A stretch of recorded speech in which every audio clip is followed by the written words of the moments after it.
I felt very honored to be invited here to be with you entrepreneurs. My response was actually 10 minutes, not 15 minutes. I was once your age, I was once struggling like you, but I respect you. Why? You're going to create value. You're not going to steal value. You're going to create value. You're not going to steal value.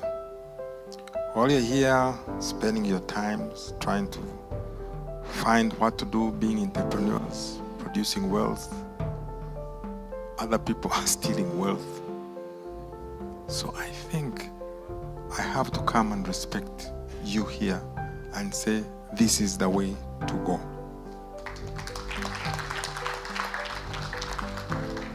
Now my story is very long. It would have taken a very long time, but I think they gave me only 15 minutes.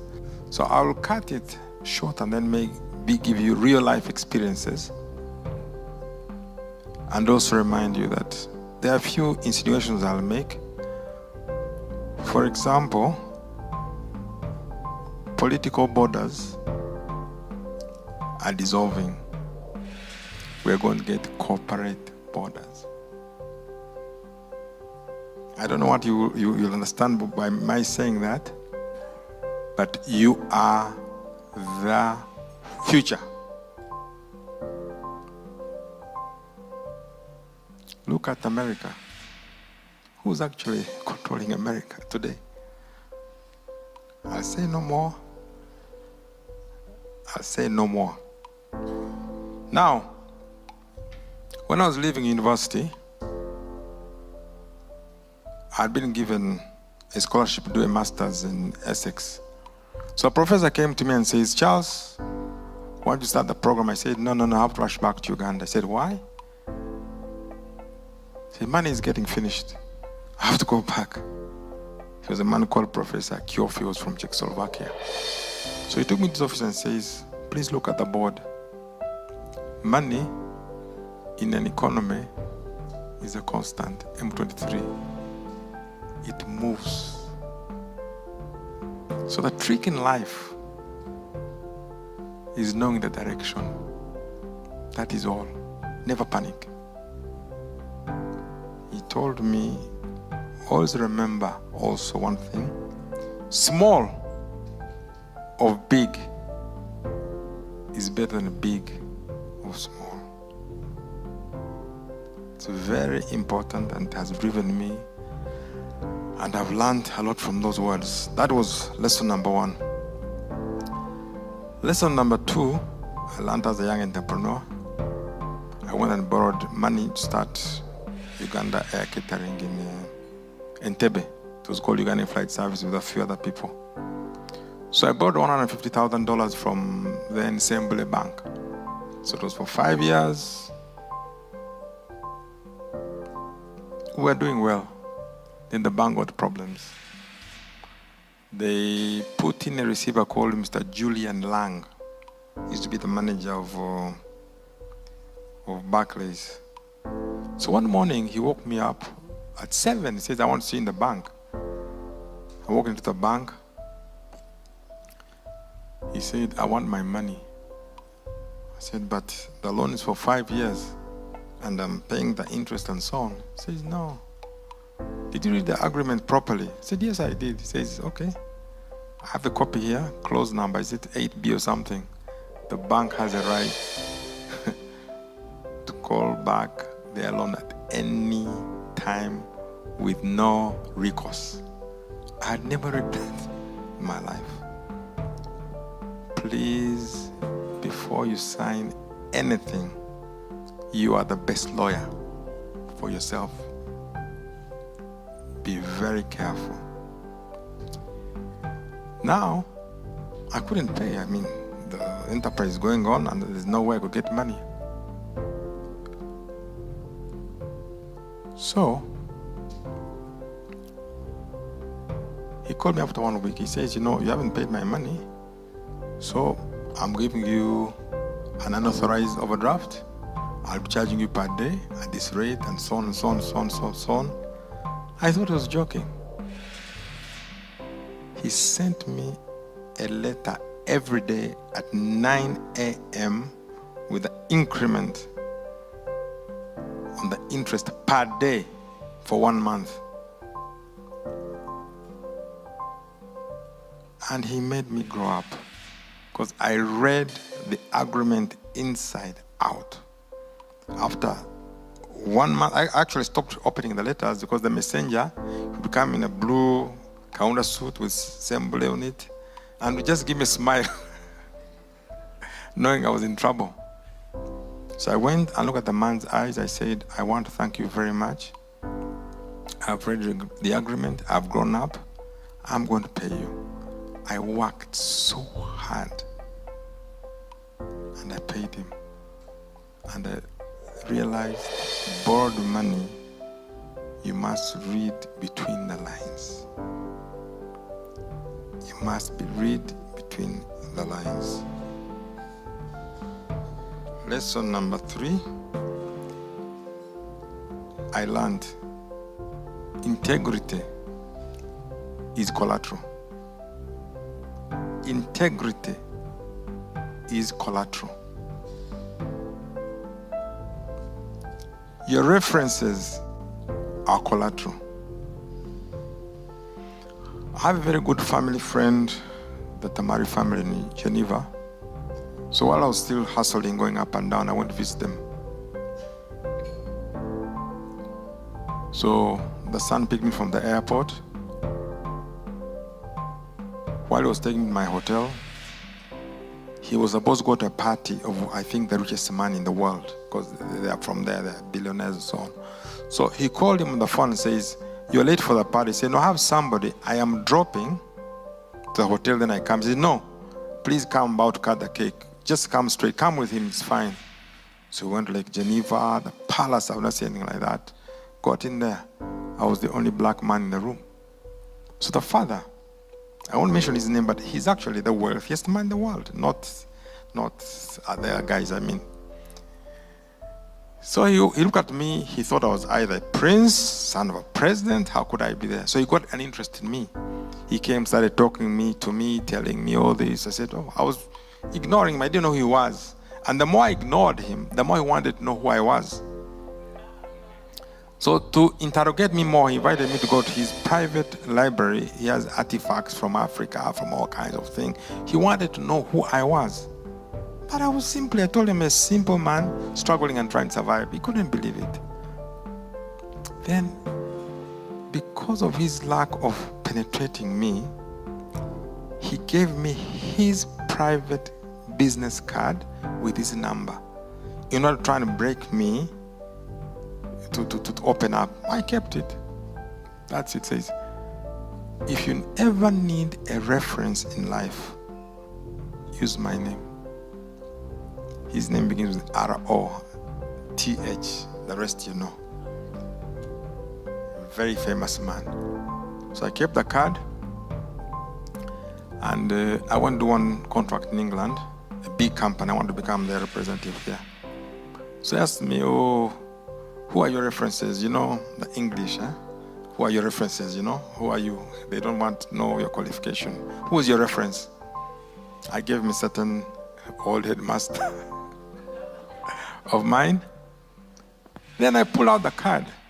He was the managing director of that company. He said, do you know this man? I said, yes. Do you know him? He says, I don't like you fooling around. I said, I know him. You call him.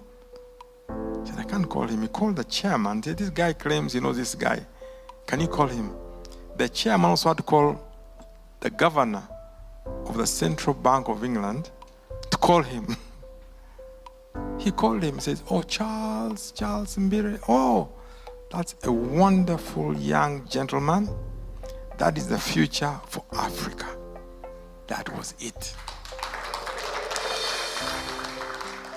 That was it.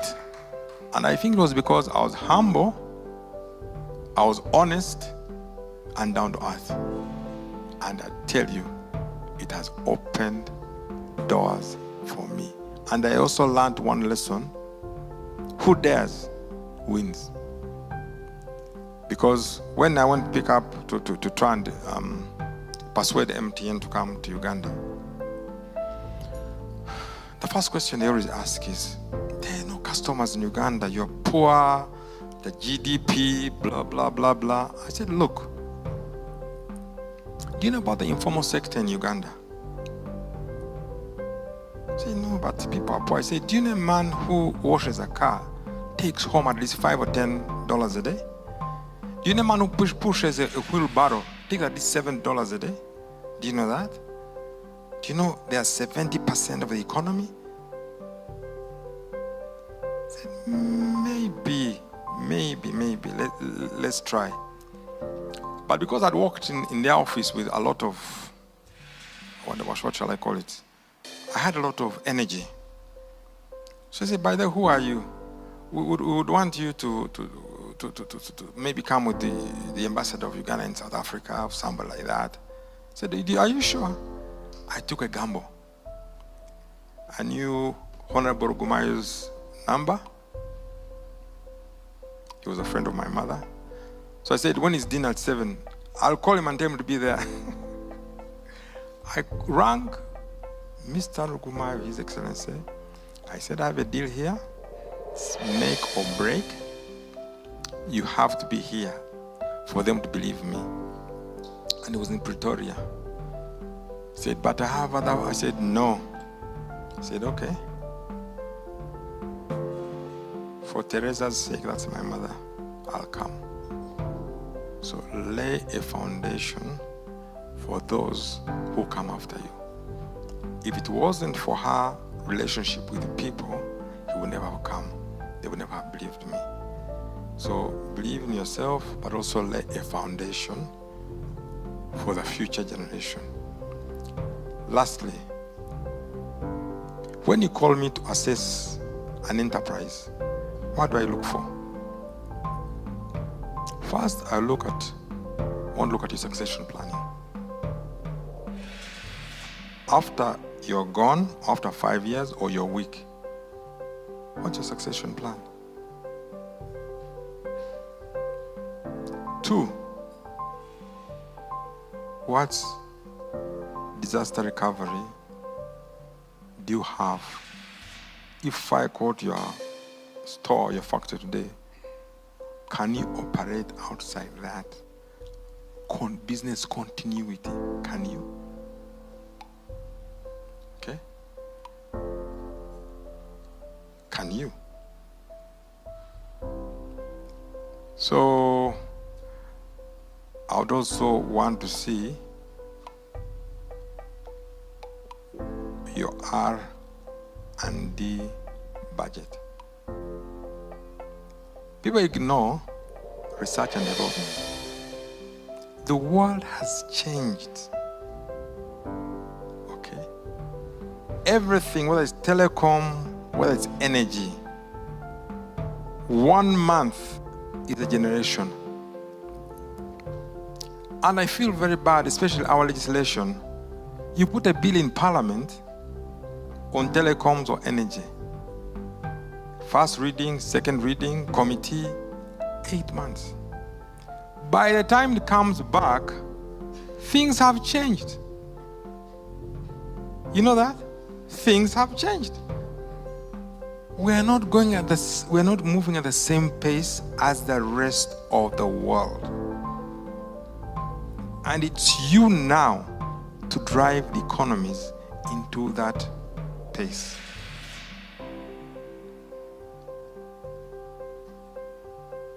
For example, what is the comparative advantage of Uganda? We're building buses. We are not. We're assembling buses. You know, we cannot manufacture a side mirror in Uganda. You know that? We can't. But what is our comparative advantage? Who knows Uganda's comparative advantage here? Does anyone know? What's our comparative advantage? Coffee? Agriculture? What is it? What? Thank you very much. Human resource is our comparative advantage. Are we using it? No. The Philippines have what they call the Philippine model. They are getting, I think, $60 billion a year. They mentor their people, educate them. They train bellboys, they train waiters because they have the comparative advantage of human resource. We are the second English proficiency. I think we're number 2 or 3 in Africa. What are we doing about it? Really nothing. 2, what is the other comparative advantage you have in this country? Lake Victoria. Lake Victoria is the second biggest lake in the world after Lake Superior in America, but it is the biggest non-polluted lake in the world. Like someone says, Uganda is the only country in the world where a fish dies of old age. But we have the brains, we have the entrepreneurs, we have the skill, but we're not using it. And one point I want to make also, whatever you're doing, don't go for political patronage. I beg you. I don't, and I will not. If something can work, it will work. I have been there, and I'm telling you, it has a shelf life. It is so temporary. Okay? Now, I don't know how many of you are in the oil sector. You know what's happening there now. We have to change our culture, the way we approach work. We have to get serious. We have to train our people to have what they call a contractual culture. Unfortunately, we've had civil wars, and I was arguing with a government minister friend of mine that the most important ministry is the one that gets the least funds. And what would be the most important ministry to you now? What? Defense, agriculture, energy. What do you think is the most important ministry?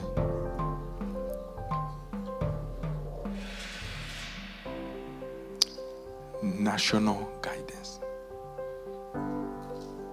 National guidance. Because we have wounds from the past civil wars, fractions of the society and so on, we have never healed. Mindset has not been corrected. How do you do business with such mindsets? You can't. Okay? Ask finance how much they give to national guidance. That's why you find people talking all kinds of things, crazy.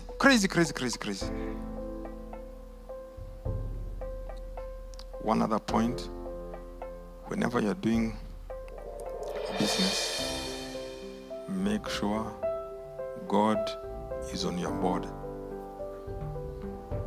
I'm telling you. Make sure God is on your board.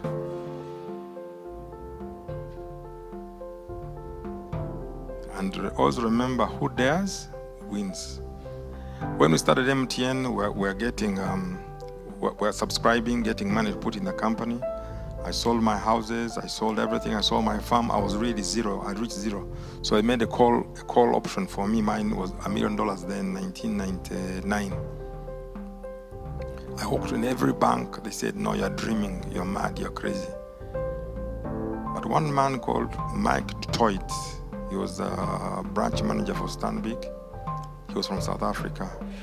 He said, I know telecoms. I saw how Vodacom grew. Give me personal guarantee. I'll give you the money. I thought he was dreaming. I thought he was joking. He did.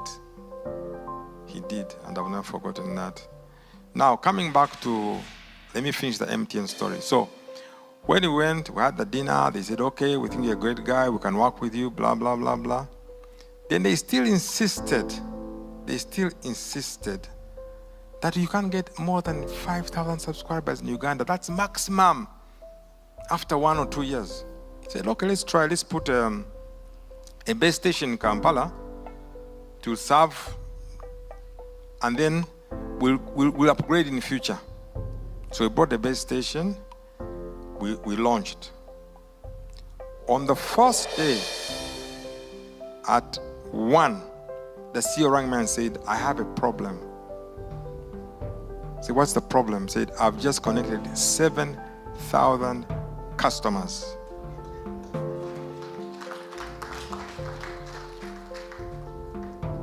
I said, oh, okay. You better tell group. He called them, they flew in the next day. We went the switch in Mbuya. They said, you know, these people are not only talking, they can't stop talking. They had never seen anything. You know, Ugandans were cha, cha, cha, cha. So I remember one gentleman told me in Mbuya, you know something, Charles? The money is in Africa, not in South Africa. That changed their attitude, and that's what made MTN grow. Vodacom, in fact, was looking at them and saying, you guys are very crazy. You're leaving money here and going into the jungle. But that's where the jungle is. I'm trying to give you morale. There is money here. There is money. But it's how you tap it. Just stay above board, transparent, and trust your banks. Trust your banks. If the bank says no, it means no, it cannot work. Don't go that way. So we grew from then on, and this is what we are. But most importantly, you people of this generation, you have luck on your side. The world is very open. You can use the available technologies right now to make your business case. Today, if I want, I will tell you there is a harvest in Kapchorwa. Why? Because the tower, you see the airlines people talk more, you see mobile money, the platform there, the transactions. So that's what they call commercial intelligence. That's available for us. That's available for us to do business. Okay? So you have so many tools that are available right now for you to use, grow, as long as you remain transparent, you remain above board, and pay your taxes. Pay your taxes. Though, on this note, I'll ask our representative from the Ministry of Finance. These entrepreneurs here, they need a fair, level playing field. It's very hurting for people to sweat, and the taxation is variable in some sectors. Some pay taxes, some don't pay taxes. In fact, I was once asked what I would propose for Uganda in a forum. I said, we have Uganda Revenue Authority chasing people every single day. These people don't sleep, sales people don't sleep. Why don't we say, in the same vein, have Uganda Expenditure Authority to tell us how you spend our money, and you have the same vigor and thoroughness in showing us how you spend our money.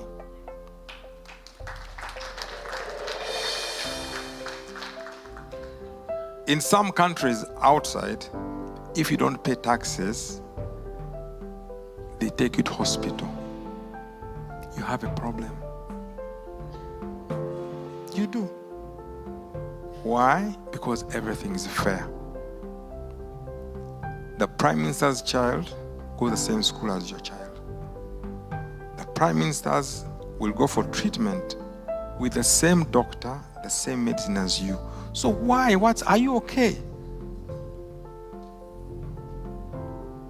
I'm talking on behalf of these young entrepreneurs because I was there, I was hurt. I'm about to exit, but I want them to go through a very good regime, and grow them. These are the future. Like I said, political borders are going to dissolve. You're going to have corporate borders. And I mean it. They'll make the decisions. They'll drive the country. So that's my humble story. I wish I had more time to interact with you, but I came here because I respect you. I know you're the people going to grow this country, the new generation.